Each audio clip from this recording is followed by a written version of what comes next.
ఇంకా బేటా ఆయు ఆరోగ్యాభిర్విశ్వర్యాభిర్విద్యర్థేన ధనధాన్య కొత్త కొత్త ఎందుకులే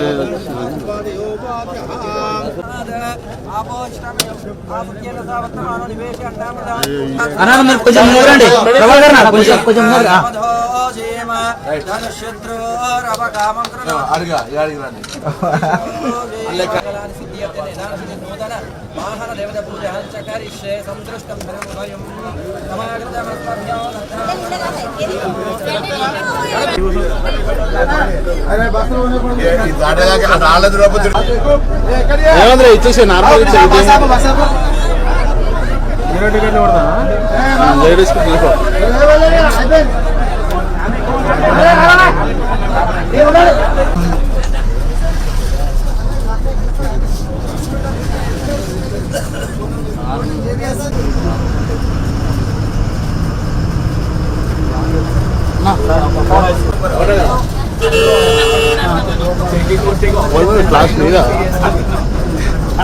ఇప్పుడు లేడీస్ ఫ్రీ కానీ ప్రజలకు యావత్ తెలంగాణ ప్రజలకు కూడా నూతనంగా 1000 బస్సులు రాబోతా ఉన్నాయి. అన్ని డిపోలకు వస్తాయి. మహాలక్ష్మి పథకం వచ్చిన తర్వాత మహిళలు బస్ ప్రయాణాన్ని ఎక్కువగా వాడడం వల్ల ఆక్యుపెన్సీ రేటు పెరిగి నూతన బస్సులు అవసరం అవుతా ఉన్నాయి. తప్పకుండా గౌరవ ముఖ్యమంత్రి గారు రేవంత్ రెడ్డి గారు నూతన బస్సులను తీసుకొని అనేటువంటి సూచన చేయడము బస్సులు రావడం జరుగుతూ ఉంది.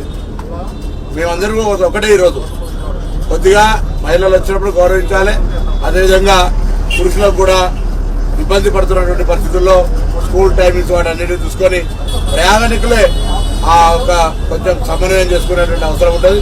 బస్సులు ఏర్పాటు చేస్తాం, ఇన్ఫ్రాస్ట్రక్చర్ క్రియేట్ చేస్తాం, బస్ స్టేషన్లు అంతా కూడా సర్వీస్ ఉంచే ప్రయత్నం చేస్తాం. ప్రభుత్వం ఇచ్చిన హామీ ప్రకారంగా మహిళలకు ఉచితంగా వ్యవహారం ఏదైతే బస్సు ఫ్రీ ఉందో చేస్తానో ఇప్పటికి దాదాపు 7 కోట్లు ఫ్రీ టికెట్స్ ఇవ్వడం జరిగింది.